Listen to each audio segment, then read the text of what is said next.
Welcome, everyone, to Ladder Daily Digest. We honor creators, and we're happy to have Corrine on our show. And thanks, Randy, for co-hosting. Oh, you bet. Always a pleasure, Gene. And Corinne, thank you for coming. We really appreciate it. You're welcome. Yeah, and Corrine, tell us what you call your retreats that you do. So my business name is actually CC Eco Events and Travel. And I've been putting on retreats for the last 13 years. They've been all kinds of different groups and everything from birth parent retreats to corporate retreats. So if you have a company and you're like, I need to take, 45 individuals and we need to go and have a big company trip, great. As well as women's retreats that are focused on growth after leaving high demand religions, as well as high control relationships of any kind. And we're also getting ready to do a couples retreat with one of my clients, and that is going to be in the Dominican on November 9th. And that is mostly focused on couples getting stronger in their connection and in their intimacy. So yeah, all kinds of retreat fun. So if someone were to ask you, what type of retreats do you do? What is it that people go there for? What would you tell them? Well, actually, as an event planner, I cater to the person hosting the retreat. So let's say Randy and Jean, you both want to host this retreat for, let's say, podcasters. I would cultivate and integrate everything that you have on your mind with all the travel planning behind that I do. So if this is just for podcasters to get better at what they do, then we're going to put all the content together, and we're also going to provide the place, the transfer, all the extracurricular activities, and we're going to make sure that it's fun for everyone. And there's not just this one thing, but primarily I am focused as a travel planner on retreats of all kinds. So, right. Gotcha. So when Randy's channel, Momo Nomo, wants to do a cruise, he can just talk to you about it. Yeah. And I want to take the weight off of what you are already giving to all of your people and all of your sphere of influence, so that you're not feeling like you have to do everything. Because the culture that we came from was you have to do everything and you have to do it right and be perfect, right? And now we're like, oh wait, we can delegate and outsource, and we can make our lives a lot more manageable. That's what we're supposed to be doing. We're supposed to have a village of people that we enjoy being with and people helping us to be our best selves and to do all the things that we hope to do. That's right. It was exhausting trying to reach the highest heaven. Right. I was already there. I don't know. I was having the highest heaven on earth. So I don't know. Nice. Living that celestial lifestyle. Yeah. Corinne, tell us about your upbringing. Where'd you grow up, and what was school like as a young Corinne? Young Corrine. Okay, so born in San Diego, and then later moved to Northern Nevada when my mom split from my dad. And let's see, Northern Nevada, like Fallon, Reno, Gabbs, Nevada, very small places up around there. So farm town, there were more cows than there were humans in those towns. And then kind of back and forth to San Diego a little bit in my high school. So that was a Were your lot. parents Mormon? Yep, grew up LDS, Mormon. And my parents' parents were converts. So they weren't like super hardcore, but they were like trying to be better than their convert parents, right? So your parents had a temple marriage? Yep, I had a temple marriage until my mom left my dad for the dude at the gym. Fun. My mom's a wonderful human who also had her own struggles and is on her fifth marriage now and is devout Mormon and trying to make it work, But yeah, for the most part, I had two loving parents, and my mom did a really good job at trying to keep us safe and also to invest in our talents. Of course, the Mormon culture is like, you got to be the best little singer and the best performer and do the piano and do this and do that, and I had an overall really amazing high school experience. I got to do the whole like big fish in the small pond thing. And then when I went back to San Diego, I got to also be a big fish in the big pond. And that was super fun. So I was always involved in performing arts, always doing music and singing, and still doing it now. Just performed yesterday with, I direct like the Town of Castle Rock band. Not band, sorry, choir, but we partnered with the Castle Rock band. So that was really fun. They had a little handbell choir there as well. And performing tomorrow again at a nice country club. And I've heard them perform. Oh do yeah, a good job. some of our recordings, yay! So it's been really fun to use my musical talents again and do that in a way that serves the community and not necessarily having to serve a church, you know. And so, where were you when you graduated from high school? So I was in Churchill County, so in Fallon, Nevada, and then I had 1 year at Santana High School in San Diego when I got to live with my dad for that year. Were you thinking about a mission, or what colleges were you thinking about going to? You know, I kind of went through that like rebirth process probably at like 16, where I was, you know, going through some struggles within my family and with what I was doing with my life, that I was like, okay, I'm going to be extra good and I'm going to be extra vigilant. And I'm going to like pray to God and make a deal with him that I'll never lose my ability to sing as long as I just perform in his name, right? Like always do it for the building of the kingdom of God, right? So yeah, so from 16 on, I was like, you know, a really, really good, strong Mormon girl, doing all the things. I was, you know, athletic and also singing. And so, you know, I was kind of that, you know, the shiny golden child, where it was like, you're doing all these things. Like I saved myself for marriage, you know, I got scholarships and the leads in musicals. And yeah, it was like that shiny little girl, you know? So Where'd you get scholarship offers to? I had a full ride offer at Loyola, at UC Davis Loyola for vocals, and I had 2 musical scholarships that were given from the high school, and then I had another full ride offer at UNR, but I ended up going to UNLV, and that's where I ended up meeting my husband at the LDS student building, you know. Running Rebels. Yes, running rebels. So, and then I got to study jazz there, and that's a whole nother story for another day. But yeah, I would say overall, I mean, there was a lot of struggle in the childhood parts where, you know, I'm trying to figure out who I am, and also time where money was scarce, you know, and my mom, being as strong as she wanted to be, was too prideful, I guess, to get on government assistance. And so the church would help us out for a couple of years. And that was definitely, you know, great that we had wonderful people in our community, but also like it sucked, you know, as a kid, it's tough. You know, you're growing up on dehydrated powdered milk and putting it over rice and cinnamon and sugar. And you're like, all right, it's horchata breakfast for the next 3 days, you know? So yeah. You make it work. You make it work. And my mom definitely taught us resilience, and I learned how to cook early. But going through multiple marriages and different career shifts, she had to do what she had to do. And she almost always would step up to the plate and do those things for us. Did you have visions of maybe performing in the casinos someday? Or were you such a good Mormon that you were... I had to watch my professors perform in the casinos on the weekends, because we had to do the jazz, like 3 songs every week, and then we'd have to perform on them on Friday, and then we could go watch our teachers.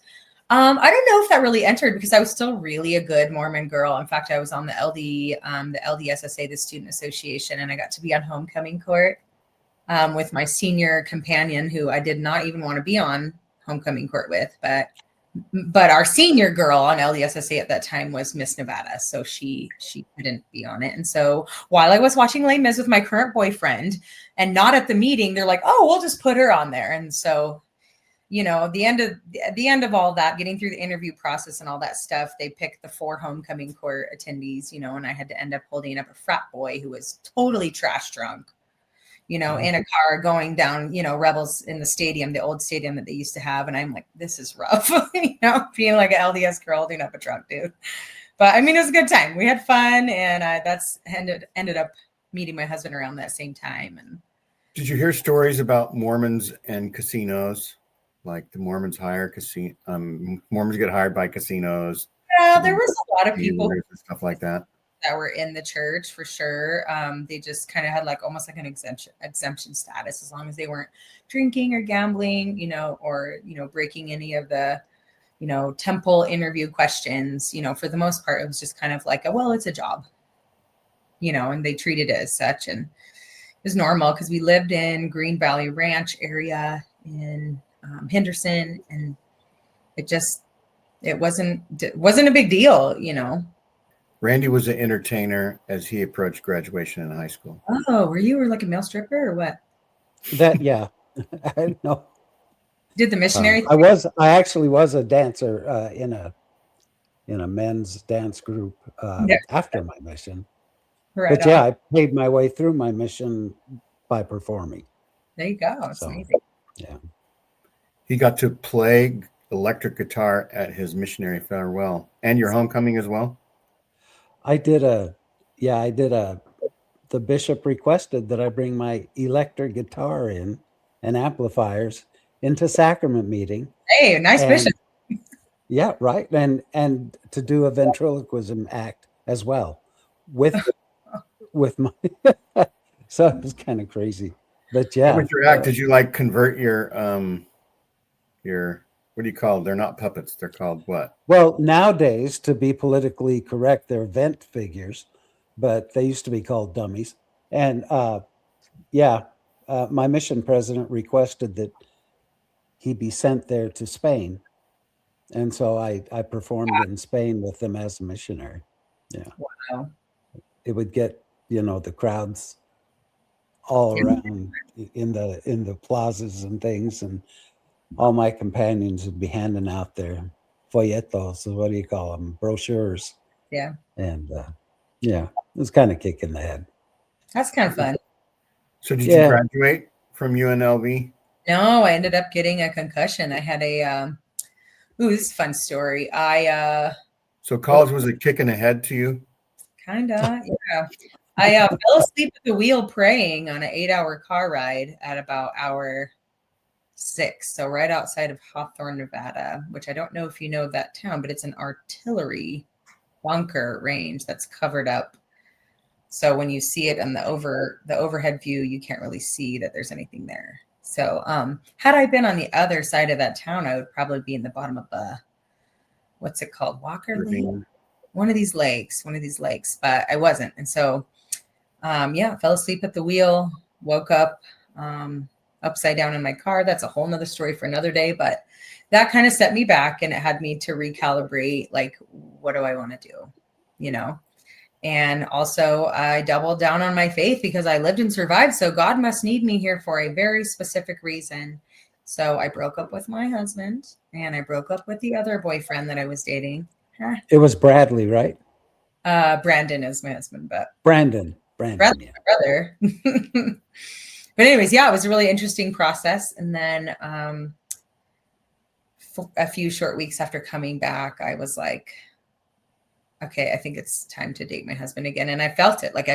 I knew in the third date that I was like, crap, I'm going to marry this guy. I didn't want to get married for 6 more years, but I knew it, and life's not easy, but that was probably one of the best decisions that I ever made. And I tell my husband, I'm like, you were the reward that I got for making it through an interesting and somewhat difficult childhood, because even being the bright and shiny kid, I still fought through eating disorders and losing my fertility at 16, and having multiple father figures in my home, and, just kind of different hardships that come with that, as well as all the indoctrination stuff, like being good enough every day, So Yeah, the shiny kids don't necessarily live a shiny life.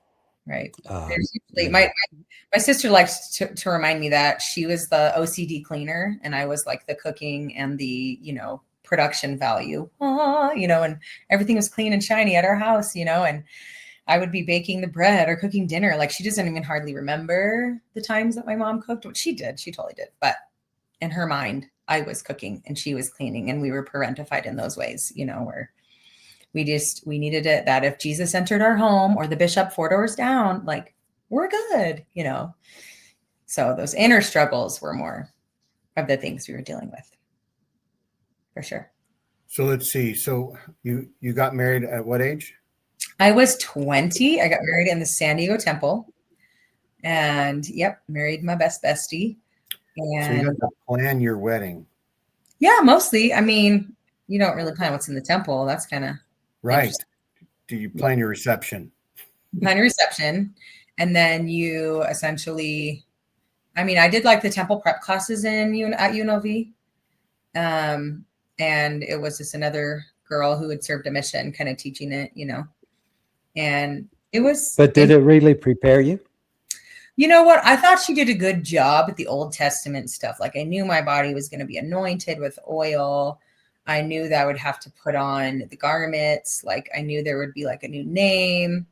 And she did a pretty good job at relaying that. I had no idea there was going to be some long ass like video where like scary things tell us what to do, right? And you might fall asleep, but keep your eyes open, you know. Ooh, and That's then right. 42 times we stood up was mainly to keep us awake. yeah, you're like, oh yeah, it's me again. I didn't know. I mean, she said there'd be things that like we'd put on our person, you know, that we'd put all these things on, but she never really got to describe that. So I felt like I was prepared up until the movie part, you know, and then the whole like, you know, hands above your head and the whole order of prayer. I mean, I'm 7.5 years removed, so some of the things I'm starting to forget, you know, go through the covenants. Yeah. And so Randy and I were pretty much told it's wonderful. And that's like that was all you got? The extent of I got our nothing. training. Yeah. I mean, I got nothing special. Ageist or anything, but like I didn't grow up with this thing, you know, where they're doing that. Right. So I felt lucky. We did. Yeah. But I felt bad when I found that out that you guys grew up with that. And my mom I'm like, how did you say yes to that? I mean, and it's not like they let you out. They're like, if anybody doesn't want to be here, now's the time. You're like, bullshit. All your grandparents are around, your parents, your friends' parents, you know, anybody else that's been through already. And it's like, you know, that's not, you know, informed consent. This coercion. Is pressure and coercion. Yes. It's awful.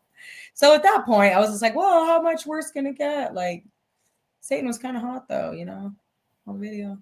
It's like depending on which Satan you right. You got the grayish one, or you got the like, what was the other one? The kind of blondish one, you know, or was it the darker haired one? I can't remember. Anyways, it's been a minute. Sure. And so, yeah, we did the whole marriage thing. And did you think when you were planning your reception that you might do something like that for a living someday? Plan weddings? Well, you know, be an event planner and things. I mean, did you like it? And were you interested? And got all your colors schemes and you felt really good about it? Yeah. So I was working at Joann's while I was in college, and I was taking cake decorating classes. My mom had already been doing cakes, and then my husband's mother was also doing cakes. And so I had already learned to sew, bake, all of those things that kind of came with the territory, and they're quite fun. You know, crafting is cathartic and it's fun and it's dopamine releasing, right? You're like, look what I did. It's awesome. So for me, I already liked doing that stuff. And so I was working with later on, I ended up working with a event planner as well, who did a lot of weddings. And then so for me, I saw myself in that at a young age. And then I had some really fun experiences. I got to make a cake for Brendan Urie's mom for her mom's birthday back in the Vegas days when Panic at the Disco was just like very, very new. And at the time, you know, the names were just being passed around in the churches, right? It was like, oh, so-and-so knows this cake decorator and she'll do this for you, right? So I made a casino themed cake for Brendan Urie's mom's 60th birthday, her mom. So she was probably in her 40s. I was in my 20s at the time, right? And her son's like getting famous. And so, yeah, that was fun. And then I also got to do like tailoring to the stars for Divas Las Vegas. I got to help with like senator and governor's kids' weddings and be in these really nice, you know, custom homes that were behind guard gated and make 7-tiered stacked cakes. And, you know, I loved it. I actually, and it kind of it roots back to why celebrate transition, why go into that space of celebrating transition. And event planning is that we're celebrating somebody's birthday, somebody's baby, somebody getting married, somebody exiting a marriage, you know, even. And the event planning part of that, you know, was just something that I've always loved, but I had to put that away for a while. When you adopt and have kids, you have to be a mom, you know. And after the second baby came, you know, because we adopted and then I birthed a baby. And at that time, I was very much still in the industry. I was shooting photography, went back to school for that. I was gaining a bit of notoriety with like mom bloggers, and I had a Etsy store. This is 18, 19 years ago, you guys, long time ago, right? Had some girls. working for me. And I had people in the industry wanting me to partner with them, go do Hollywood swag bags for the pregnant moms, and go design hair clippies with my Etsy store for the, my girlfriend who had a shoe company, a baby shoe company that was huge. It was in like 4,000 locations at that point. And so here I am on this precipice of, do I want to make more money and really get this career going in an even bigger direction with 2 kids, or do I really love it that much? And so for me, I think part of the Mormon mentality of, you don't want to be, you want to be humble, right? Was, that's not for you. You're raising kids, and the other part of me was, I just wasn't fully invested in it at the time. I had 2 little kids, and my oldest daughter would be like, no, don't go in your workroom. Don't go in the craft room, because it took time away. It took a lot of time away. And I had to tell both of those wonderful women that this isn't the time and it isn't for me. And I ended up selling my business and actually just going full on into philanthropy with LDS Family Services, with family supporting adoption. So how did you get that job? Yeah. So my first daughter is adopted through the LDS church, through the Mormon church. And we have great open adoption with her birth mother and grandparents. And it's been beautiful. Even 19 years later, like we still have great relationships with them. And my daughter went for 9 days and got to go do all kinds of things, like shooting guns and hunting and getting the nails done and just having a good time meeting her birth family in a more intimate, young adult way, So for me, same thing, like a loud, shiny girl. So they were like, hey, how can we use you for good? And our adoption was pretty fast and furious. I mean, it was a matter of a couple of days. And I believe definitely in divine timing and in the universe, God, whatever you want to call it, lining up. And so after that, all went through, and the adoption was kind of going through. The administrators there are like, hey, do you want to talk about your open adoption to like other people? And I'm like, well, yeah, I mean, I'm like 6 or 8 months out of it, but sure, So I started with the LDS Family Services in Las Vegas. And yeah, our caseworker was like, I think his name was like Brad Singletary. I don't think he's in the church anymore either. He's cool. But anyways, so yeah, I started working with them and helping them support new families and education and that kind of stuff. And then after our daughter was a bit older, right around the time of The Big Short and all the economy falling through in Las Vegas, we moved to Colorado. So we picked everything up, moved to a whole nother state, and get in a hotel. And then very next day, I'm in LDS Family Services training for the adoption home study process as well. And then shortly after getting certified to adopt again through them, they're like, hey, do you want to be more involved than you are already? Because they had kind of picked me up from that. And I think the caseworkers probably talked, right? So then I was like, okay, so I was on local leadership with family supporting adoption here in Colorado. And then I went to my first or second conference for the church. They do a big, huge conference once a year for family supporting adoption. And so I went to Utah, and I had started kind of shaking the ground in Colorado. And I'm like, we need to have birth parent support. We need to have retreats for these women to get together, not just from our agency, but all the agencies that are here in Colorado. We need to serve this group of humans and these women who need to have more people in their community to have that sense of belonging, So as I'm developing that and growing that, and I'm like, I'll just take it on as a personal project. I don't even care. Because as church, they're like, no, you can't raise money. You can't raise money for that.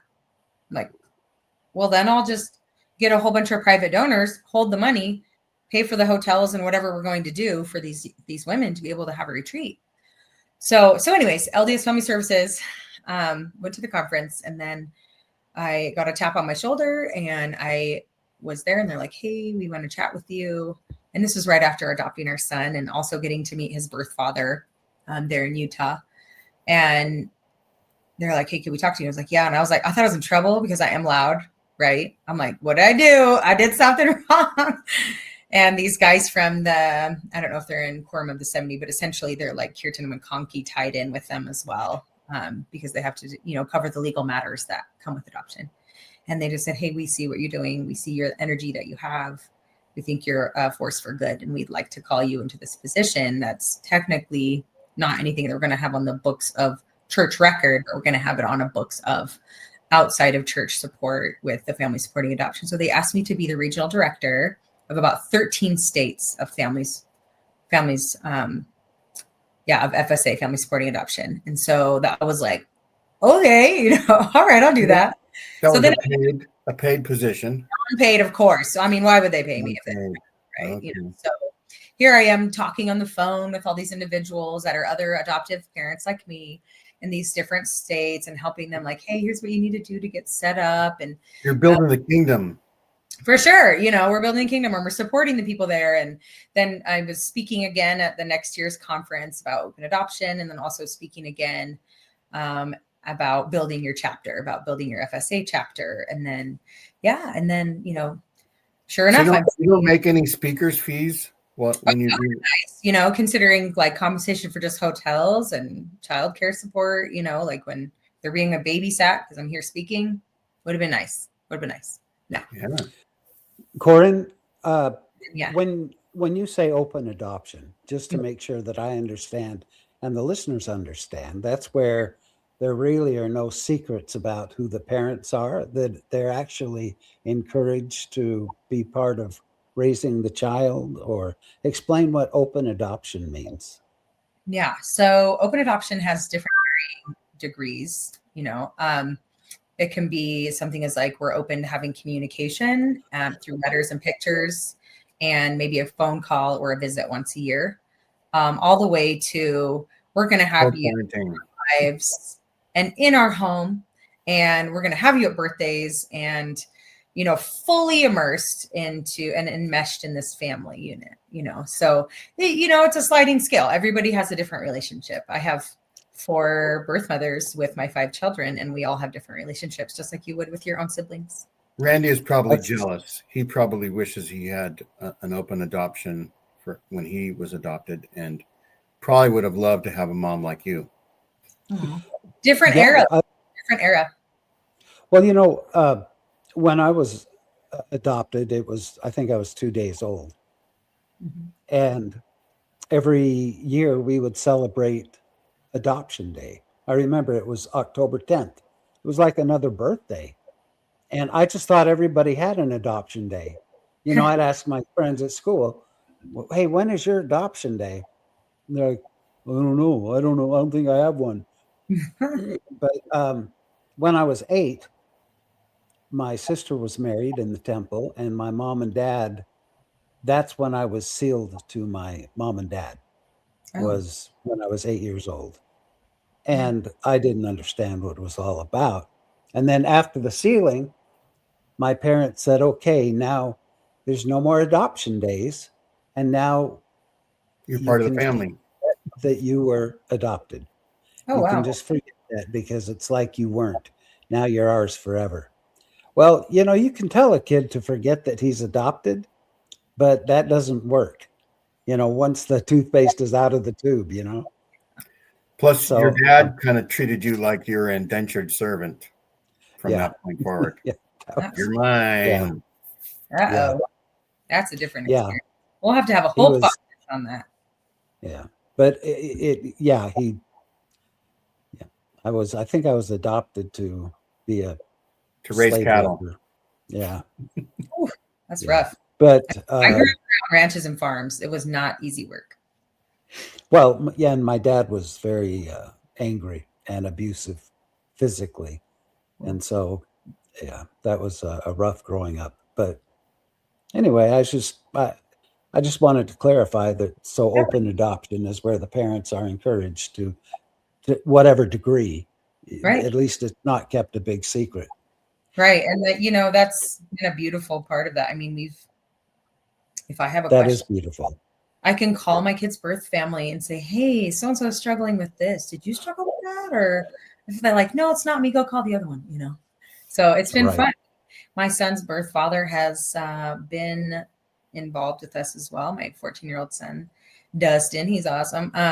We've been on the Inca Trail hiking into Machu Picchu together with his fiance at the time and his mom. You know what I mean? Like, families look different. Wow. Everybody, but you could be backpacking on the Inca Trail, or you could just have a visit every couple of years with some of them. So it's if it was all my choice, I mean, I'd probably go for more of like that, like, really close knit vibe, not quite like a compound or a harem, you know what I mean? But like, hey, let's all go on like a vacation together, everybody once a year. Right. If money just grew on trees and everybody could just get their work off, I'd love to do that. And maybe one day, maybe that's one thing I can shoot for, is to have all my kids' birth moms in the same room at the same time. But my oldest Brielle, her birth mom actually did visit every other time that a baby was born. So whether it was the day of, the day after, or during that week after, she got to come and essentially be the ambassador for our family and sit and talk with these women and let them know, hey, she's not going to shut you out. Don't worry. It's going to be all right. And I'm here for you as that kind of big sister figure if you need anything. And Cool. oddly enough, our daughter's birth mom from our oldest and the birth mother of our twins to our youngest lived about a mile apart, mile and a half apart. Wow. Henderson, Nevada. So that was a full circle, like to have them in the same spot, And so here we were, and that's a whole nother story for another day, but we were staying with my daughter's birth grandparents. So which are like parent figures to us, Phil and Don, we love them pieces. We were staying with them while we adopted our twins from the hospital nearby. So talk about open adoption. It's amazing. Yeah. Amazing. And that's very cool. It's so great. So yeah. Anyways, cool. So I was heavily involved with family services, heavily involved. And that kind of moved throughout my life for the next several years until about 2016. When we found out. That was when family services sort of pulled the plug. Yep. And so here we were. I was establishing all these chapters, doing all the good things, also being a mother. I just had my 4th kid, and they're like, hey, we need to have this big talk. And I'm like, okay. So go over to family services, and I end up being in a meeting with, I would say, probably 7 to 8 caseworkers from these 13 states. And I am the only person sitting in that room who is not licensed in any way, shape, or form with the social worker's degree or counseling or anything.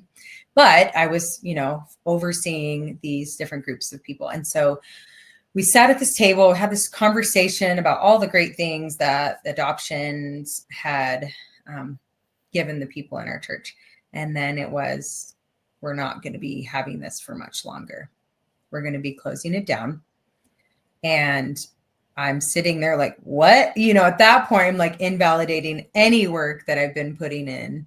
And I'm like, had you not seen signs of danger, of things weren't always working out great for people? Well, I think. Or did you have your own blinders that you were just. The fairy tale myth for sure was still there. Like, we're doing so much good, right? Because Mormonism also feeds into the savior complex, right? Like, we're going to save everybody, and you're going to save these children, and you're sealed. So they're better off with you than with their own biological family, And I mean, the bullshittery around that, you're like, oh, we're doing a good thing, And even though I was married to God, and God approved of it, because all the people in the church that are involved, like you say, 70s and the legal team of Curtin McConkie. Mm-hmm. All of it. Yeah. I mean, so the interesting thing, I was like, well, why are we having this shutdown? And, they just kind of looked at me and they're like, we have a overrun caseload with the people in the church with same gender attraction. And I'm like, okay, so you're saying you have too many people you're counseling because they're gay, but you can no longer help the people who are adopting or who need to place a baby for adoption. And then they kind of said, we don't make money. We don't make money on adoptions. We just it's a wash or we lose money. You can't. That's what it's all about, isn't it? When it boils down to it. Billions. Even back in 2016, I had no idea. I'm just being, Molly Mormon Corrine and doing all that I can to spread the love and the support for the adoption community. Now, how does the same-sex attraction and the adoption, I don't understand how those So the laws correlate. were changing at the time, and they said that them and the Catholic Church and a couple other of these like church run adoption agencies, they either had to bend and allow gay couples to adopt or just shut it down completely. And so like now So rather than some gay children, right? I'm The like, duh, prejudice. being an asshole. Like great people are being denied the opportunity to be parents, which I don't know if you know the backstory of getting through a home study, but you have to be background checked. You have to have psychological evaluations. You have to have financial checks. You have to have personal interviews. You know, you have to go through this battery of stuff just to be able to qualify to adopt. So I don't care if you're gay, straight, purple polka dot, or striped, you have to get through the same rigmarole just to qualify to be a parent. The kids don't but just go rather to the than do highest the bidder. loving thing, Sorry, what? Go ahead, rather Randy. than do the loving thing and Yeah. helping couples who truly want a child, Yeah. they don't want to have to bend on any of their silly doctrine when it comes to LGBTQ. They don't want to have to do anything that's not going to bring in huge sums of money. Guess not. And I went and met with the Archdiocese of the Catholic Church about a 10 months to a year later at one of the galas. And he said the same thing. He's like, it doesn't bring the Catholic Charities any money. It's an offering that we had for our community, and we're not going to bend.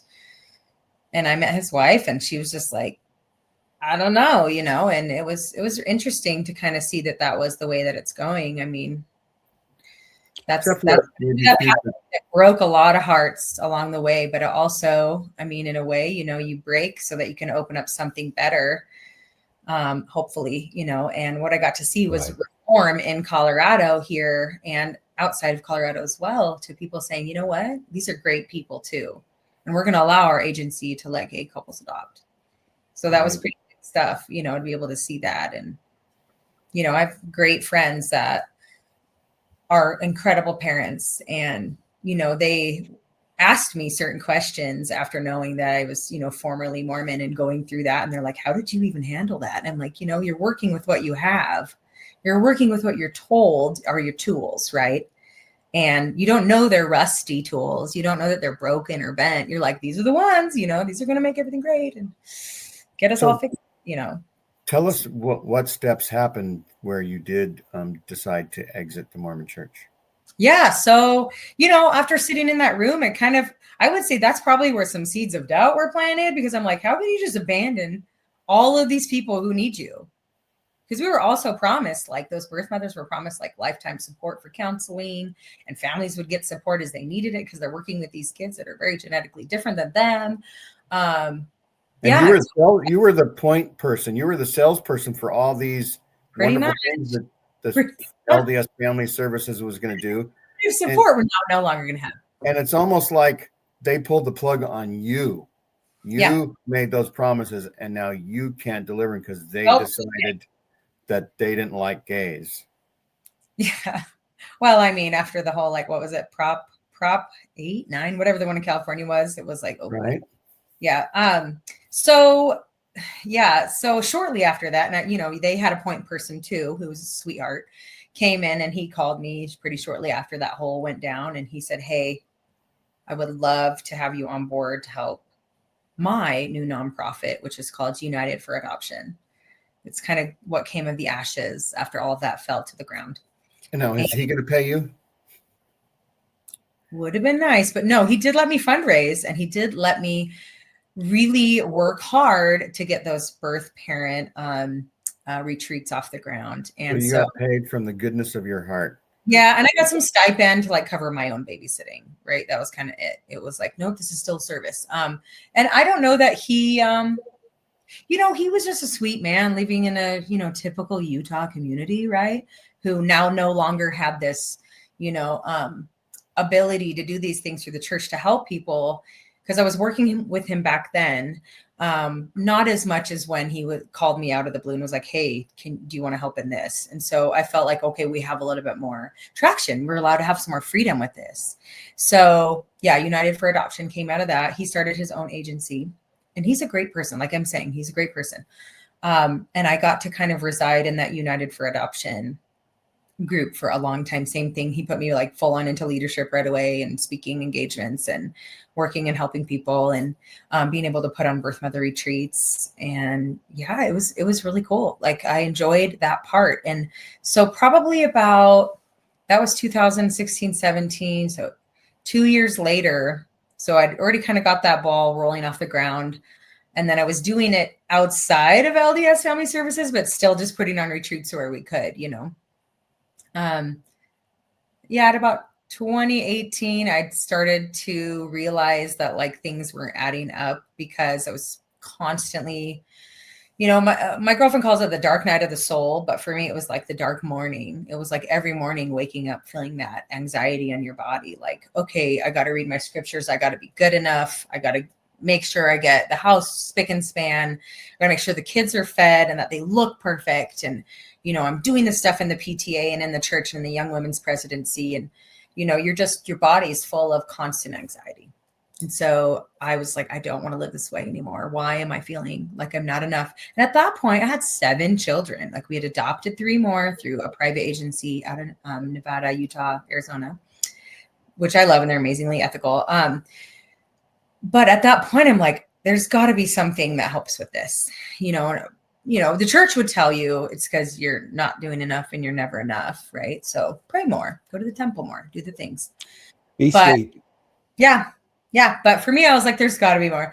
So I brought that up to a girl that was in the church, a lady that was in the church who had multiple doctorates. And she was like, I really think you need to read these books by Brene Brown about guilt, shame, and vulnerability, and her works around that. And so I had listened to one podcast, and the story that I like to tell everybody, I was pushing my triple stroller uphill. So I was getting my workout in, you know, and here I'm pushing my babies listening to this podcast. And she talks about foreboding joy, always waiting for that other shoe to drop. Life can't be that good. Something bad is around the corner, right?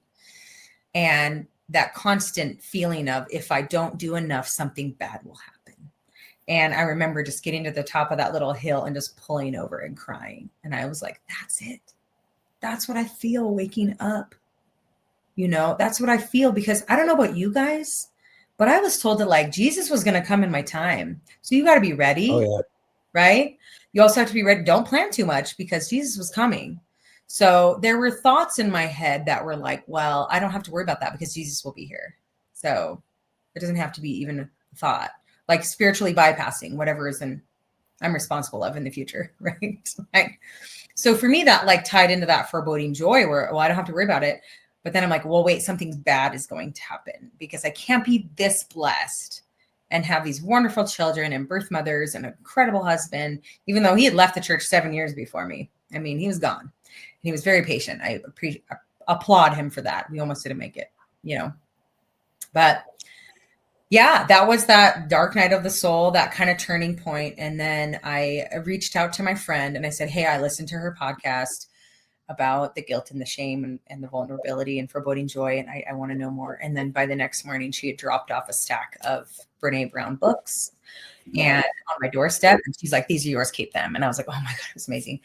And I read the 12 shame triggers. And one of the triggers was religion, and then parenting, and how I was parented. And those two obviously they're like chain links, right? And I was like, okay, I want to dig deeper on those, because that's where I'm feeling the most tension in my body and the most anxiety. So I dug into those. I started at Joseph Smith's parents, not just him, but I rooted down into his dad and his mom. And so really discovering what his dad was like, oh my God, you're such a shitty charlatan. Like, holy crap, no wonder he got it from you. So yeah, I mean, why do you think his family was like migratory and like moving everywhere all the time? That guy was like running away from those fraud charges and debt that he had racked up. And, you know, he's definitely a taker in the communities, hence why he was visiting so many churches, you know. Did you wonder why the church hadn't told you about Joseph Smith Sr. very much? Yeah, but now it makes sense, right? It makes total sense. They're like, oh, we don't want to tell that part, you know. So yeah, so that kind of started to undo it. And then within a matter of info binging for 3 months, I I would say, yeah. And that was probably the time I got the least amount of sleep in my life, really, because you're up till 1 in the morning, 4 in the morning. You're like, just cannot believe it. And at the time, I'd been Young Women's Presidency, already been in stake presidency stuff for like girls' camp and things along the way, as well as the FSA stuff, right? Was the CBS letter or any podcasts other than Brene Brown part of it? So here's what's funny. I did the psychology part first to see, is this a me thing? Like, am I fucked up? Right? Is this me? Oh, I hope we can say curse words. And if not, you can just bleep it out. But anything but the F word, you can't say that. well, no. No, I'm just kidding. You'll find that's very untrue after watching a few of our podcasts. Oh, good. So anyways, yeah, so that kind of, once I rooted down into what that was, it was little by little. And then I remember telling my husband at part of it, I'm like, hey, just so you know, I'm investigating the church. And, and he's been out for 7 years. He's like, I was like, but I don't want you involved with it yet. I'll let you know. So he waited and he would nudge. He'd be like, what do you think about this? Like, I think I watched one of those, like, what was it, like FLDS, like Warren Jeffs things. And he's like, see, this is why. Oh, right. Like a documentary or like the old church, like docudrama about. Yeah. Well, and it was probably a real documentary. I just, Right. Ramini stuff, the Lee Ramini stuff, that was awesome. One of the girls who's been on the show, she's very prevalent here. She lives here. So we're chatting. Anyways, yeah. So then I was starting to undo it. And then I was like, oh no, it's not getting any better. And I, at that point, the justification part, the like apologetics kind of come in because you're wanting to stay, you're wanting to be comfortable. And then it was like a little bit by bit. And then my husband was like, what about, have you looked into the book of Abraham yet? And I was like, no. I was like, but let's talk about it now because I'm ready, So then it was like, oh yeah, that's just total made up malarkey. Like, holy crap.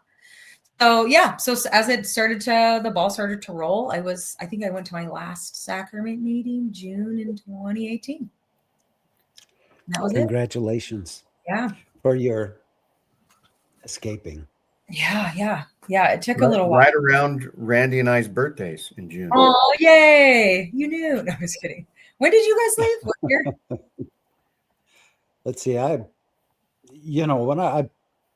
Let's see. When I started listening to podcasts and realizing I wasn't alone and I had a whole new community, Yeah. It's been about 5 years. Wow, yeah. But I was gone mentally. You hadn't been in church since 2010 or 11? Yeah, the last time I Regularly. went to church was 2011. Yeah. Wow. Yeah, and for me, 2015, and then you mentioned also Leah Young to us before the show. Did you listen to her Mormon story? Yeah. So that kind of came, I think it was about a year or so after I was leaving. So I want to say 2017. Is that about right? Mm-hmm. Yeah. So I remember her getting on there and I just felt for her. I'm like, man, they were trying so hard to just support the people in the in-between zone of creating that bridge. And that was difficult to watch, and I'm glad they recorded what they did, and both her and Cody. And it was just, wow, that was kind of crazy. But I started to realize in probably the end of 20, or I guess, hold on. I left in 2018. They were after that. Right. Sorry, 2019 or 2020. But I started to realize around in 2019 that I was like, wow, we are not alone. And no offense to you guys, but I saw a lot of still dominating patterns in the different Facebook groups and in the different things where it was like men still wanted to have their voice overshadow the women's voice. And that's not for everybody. I'm not saying all men, but it was very patriarchal pricks is what we call them. Well, and unfortunately, like you guys were also taught to be that way, right? Like you were cultivated and molded to be this way. And so it's not really your fault. It's a systemic problem, but the men who didn't see that and still wanted to overshadow women's lived experience, for me, it was unhealthy. And so I was like, okay, I'm not going down that route, because I understand that your own problems are your own. Like what I've heard from a lot of men, that women were put on this pedestal And so we were this, virgin bride, like I was, right? That you had to be worthy enough and good enough to be even married to us, and then we were also told the same thing, that we were, we had to be worthy to marry the, return missionary in the temple. And so there's a lot of these patterns that were cultivated and really groomed into us to be ready to marry young and to be a good wife and a good mother and a good woman. My interview while I was serving in LDSSA in the college years, after I had my interview, on the way out, this person who was in this leadership position, I don't know if he's a stake president or bishop or whatever of singles, he just says, okay, so also now that we've, completed that part of it, I just want to let you know it's time for you to wear less revealing clothing. You've landed your man. You don't need to wear tight clothing anymore. What? Corrine, who was it that said that to you? Old. There was a couple different guys in that leadership, so I don't want to say the wrong name, but I wish I knew exactly. Oh my gosh. Yeah. Obviously they stuck me on homecoming court. I didn't have a choice. Well, I guess I kind of had a choice, but I was voluntold, right? And now you're telling me to wear less tight clothing. I was wearing a pencil skirt and like a normal top for the time. You know what I mean? Like I wasn't running around in like leather dresses. What the hell business is it of theirs anyway? That's what I was told. I was told to look less attractive. How condescending and offensive. Totally. I'm offended and I'm a man. Yeah. Just think about your daughter being told that by a man in a private room. Now that you've landed your husband, you don't have to wear such revealing clothing. Oh, brother. Yeah. You're tempting the other men. I'm afraid I would have said, well, you can kiss my revealing ass because. Yeah. Well, and now I know, so anyway, so out of the birth of leaving, the rebirth, I should say, of leaving was like, I wanted to create just a little intimate place on the internet where it was just women. So I created the Women Transitioning Amid Faith and Knowledge. And so it looks like that acronym, WTA. Yeah.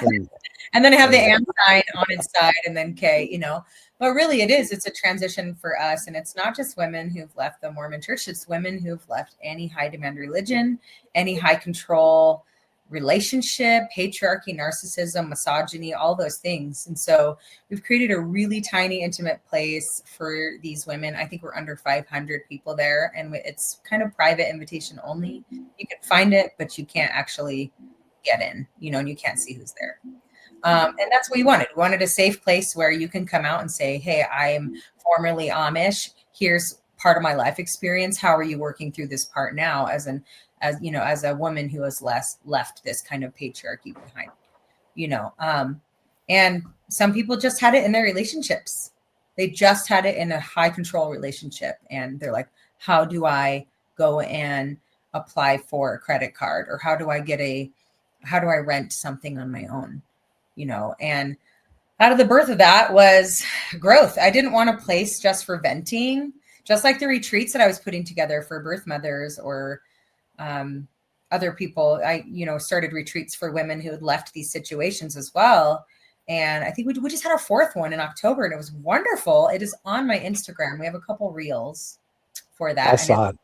Yeah, super fun, all kinds of fun. And for me as an event planner, as an eco event planner, you want to put two parts together. You want to have the fun and the excitement and the joy of like just learning to live your life fully. And you also want to have that part of education and growth and making sure that we're moving and healing forward. So now these were for the one that you're talking about. Some of the retreats I saw were like the maybe health and goddess. Some of these words is it mainly like a female crowd, or I know that you've got one coming up that's for couples, right? So I actually help advertise for other people's retreats too. They don't pay me to do that. They're just friends hosting other retreats. I don't necessarily use. Oh, I see. Okay. So they're not necessarily your retreats. Yes. And what's going to happen here pretty shortly, especially in the new year, is the rebranding. I'll go ahead and have my Facebook page that will have all the events that I'm co-hosting or hosting with somebody versus the ones that I'm just sharing as a friend on my normal page, So that will kind of give you a rundown of, okay, we're hosting this. I'm not going to launch people's corporate retreats on there if they're just hiring me for them to, help their business have a retreat. That's not that. They'll be the ones that are invitation, and they'll be the ones that are more public, right? So, hey, if this calls to you, here's a retreat we're hosting in Costa Rica. Here's a retreat we're hosting in Mexico, or here's the one in the Dominican coming up for couples, I'm glad to hear you say that they're hiring you, because it sounds to me like you've done like hundreds of thousands of dollars worth of work over the last 15 years or something. Unpaid, mostly unpaid. Mostly unpaid. And so I'm glad you make some money. Do you do some things for really almost like volunteer and some? You can give where you can give, right? And you can so for the women's retreats, particularly for that group of women who have left the high demand and high control situations and religions behind, I cut my expenses in by 2/3, You're not charging them 10% of their income? No. Wow. I make a ton of money if I get 10% of their income. Right. No, and it's interesting because you also have to, with retreats and hosting things, you also have to re-educate, your consumer or your client. You have to say, hey, you're worth it. And then women, especially, I don't know about you guys, but women who were told to sit still and look pretty and be silent and not too much and, be enough, but not too much, it's a hard conversion process when you're having to explain to them why they deserve to have clarity, inner peace, healing, take time to themselves, self-care, all those things, when we're taught to be putting ourselves last, right? We're supposed to use ourselves in the service of God, and then we'll find ourselves. Yeah, that actually doesn't. Elder Ballard said something about how women, we need to hear your voices, just not too much. Oh, wow. In one of his conference talks, right when you're leaving. Yeah. No thanks. That is for sure. I was told that plenty. So yeah. So for me, there are administration costs, and there are taxes. I have an LLC, So now that I'm running this as a business, I try to make sure that I'm covering all the bases, including if I'm hired to go beyond location, like as a CFO, a chief fun officer, and I'm not a therapist, then yeah, you also have to cover my babysitting, and some of those administrative fees. And that's not a whole lot of money. And I do have some older children that can help out and stuff, but we're for profit. And I think most companies should be that way if you want to stay afloat, and it's not like I'm not making hundreds of thousands. That would be great. Right now, I'm, probably made less than 10 grand this year, I look forward to being able to serve people so that I can take the load off of, like I was saying, if you and Randy want to host a retreat for podcasters, I want to take the load off of you guys so you can do what you're good at and let me do the rest of that, which is all the administrative, all the bookings, the RFPs, the contracts, the transfers, the excursions, and also lining up other resources and other people with different perspectives that might add to the collaborative group and the whole that are going to be really, really great for a retreat that would be specific to what you're wanting to design. So. Well, you are my official retreat organizer from here on out. Let's do it. I'll let you know what we come back and say too, because we just have a couple of us on the DL who are planning a different type of retreat that's a little more inclusive. I would say it has probably a few more female speakers than one that's being hosted soon. I'm not offended by all, but we want to create something that's just a little more unique and probably a little less heavy on the what we left behind and more focused on what are we healing forward with. So it's going to be great. I've done, let's see, I want to say 14 or 15 retreats total, and I've done 4 in the space of serving the population of those who've left behind the extreme religions and extreme relationships. So it's just going to keep getting better as that ball keeps rolling. You know, that snowball is gaining momentum. Oh man, that makes me think of that. Like, what was that? Like stone cut out of a mountain or something? Rolling Without down, hands. cut out without hands, rolling down the mountain. Yeah, I don't want that. Don't do that. Fill the entire earth. Yeah, I don't want to do that. You know, but anyways, and really, I mean, all of us have a story to share.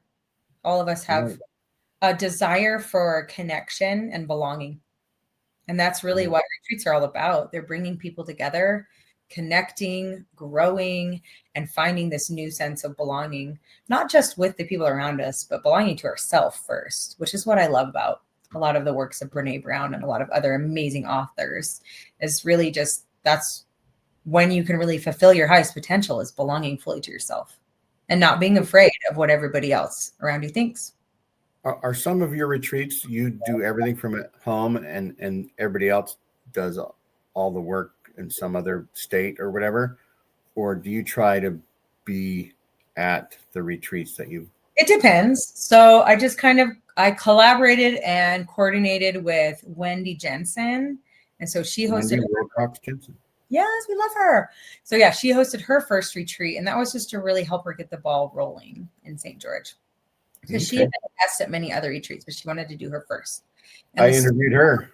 And the Dragonflies aligned and the Corrine mojo, you know, and we came together and helped get that launch. So that back end support can be looking like putting together reels and commercials and CRM platforms and engagement posts, as well as those contracts for the hotels or coordinating all the other services that come along with any type of travel planning.